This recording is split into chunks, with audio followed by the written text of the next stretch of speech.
Assalamualaikum warahmatullahi wabarakatuh. Video kali ini kembali bertemu sama Pak Adi. Sebelum kita melakukan pembelajaran, ayo kita berdoa. Berdoa mulai. Selesai. Video kali ini kita akan membahas tema 5, wirausaha, dan subtema 1, kerja keras berbuah kesuksesan. Pada pembelajaran ini kita akan belajar pembelajaran 1 mengenai IPS. Tujuan kita belajar itu mengetahui peran dan posisi Indonesia dalam perekonomian ASEAN. Dan kita akan belajar mengenai tentang IPA. Tujuan kita itu mengenal magnet, kita mengetahui jenis magnet, dan mengetahui bentuk magnet. Dan yang ketiga, pembelajaran bahasa Indonesia. Tujuan kita belajar bahasa Indonesia itu mengenal tentang formulir.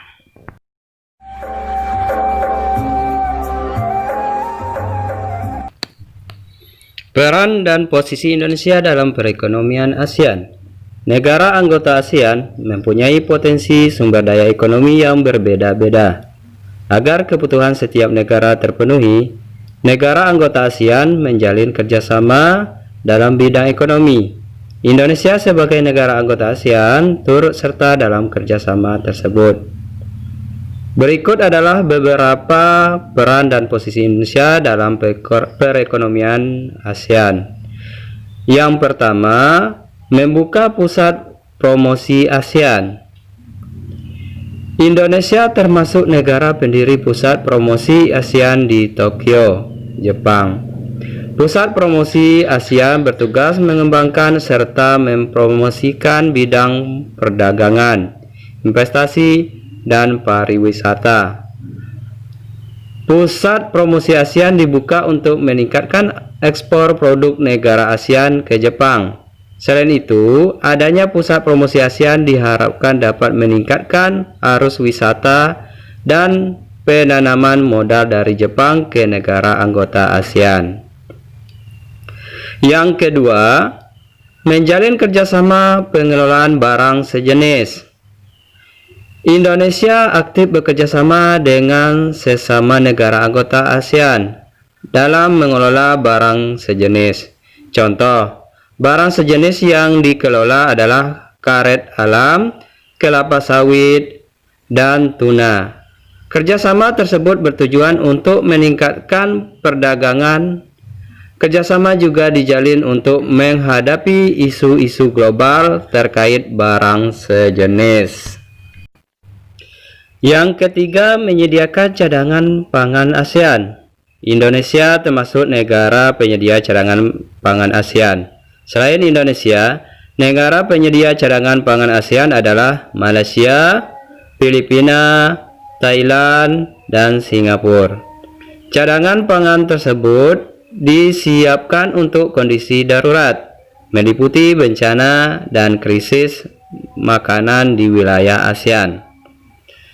Yang keempat, membentuk Komite Negara Penghasil Minyak Bumi ASEAN. Indonesia berperan dalam berbentuk Komite Negara Penghasil Minyak Bumi ASEAN. Komite tersebut berada di bawah naungan COIMA, Committee on Industry, Mining and Energy. COIMI bergerak dalam bidang industri, pertambangan, dan energi. COIMI berkedudukan di Filipina. Yang kelima, membangun proyek industri bersama. Indonesia berperan dalam mendirikan proyek industri bersama. Contoh, proyek industri bersama yang sudah dijalani adalah pabrik pupuk di Aceh dan Malaysia. Selain itu, ada pabrik tembaga di Filipina, pabrik diesel di Singapura, proyek vaksin di Singapura, dan proyek abu soda di Thailand. Yang keenam, membentuk kerjasama di bidang kooperasi ASEAN. Indonesia berperan dalam mendirikan Koperasi ASEAN atau ACO, ASEAN Cooperative Organization. Koperasi ASEAN bertujuan untuk memperkokoh ekonomi negara-negara anggota ASEAN. Dan yang terakhir, yang ketujuh, membentuk kawasan perdagangan bebas ASEAN. Indonesia berperan membentuk kawasan perdagangan bebas ASEAN atau AFTA, ASEAN Free Trade Area. AFTA dibentuk pada tahun 1992. Pembentukan AFTA bertujuan untuk menjadikan kawasan ASEAN Tenggara sebagai tempat produksi yang kompetitif. Dengan adanya AFTA, produk-produk ASEAN diharapkan memiliki daya saing kuat di pasar global. Mengenal magnet. Magnet merupakan benda yang dapat menarik benda-benda dari logam tertentu. Magnet pertama kali ditemukan di wilayah Magnesia. Sesuai tempat ditemukannya, benda tersebut kemudian diberi nama magnetit. Sekarang kita mengenalnya sebagai magnet. Magnet dapat menarik benda karena mempunyai gaya magnet. Gaya magnet adalah gaya tarik atau gaya tolak pada suatu benda yang ditimbulkan oleh magnet. Kekuatan gaya magnet tidak merata di seluruh bagian magnet. Kekuatan gaya magnet yang paling besar terletak pada kedua ujungnya, yang disebut kutub. Magnet memiliki dua kutub, yaitu kutub utara dan kutub selatan. Kutub utara magnet sering disimbolkan dengan huruf U dari kata utara atau N dari kata north. Sementara itu, kutub selatan magnet disimbolkan dengan huruf S dari kata selatan atau south. Jenis magnet. Berdasarkan cara terbentuknya, magnet dibedakan menjadi dua jenis, yaitu magnet alam dan magnet buatan. Magnet alam adalah yang berbentuk secara alami tanpa campur tangan manusia. Contoh, magnet alam adalah magnet bumi. Bumi mempunyai sifat magnetis pada kedua kutubnya. Sifat magnetis bumi tersebut menyebabkan jarum kompas selalu menunjuk arah utara dan selatan.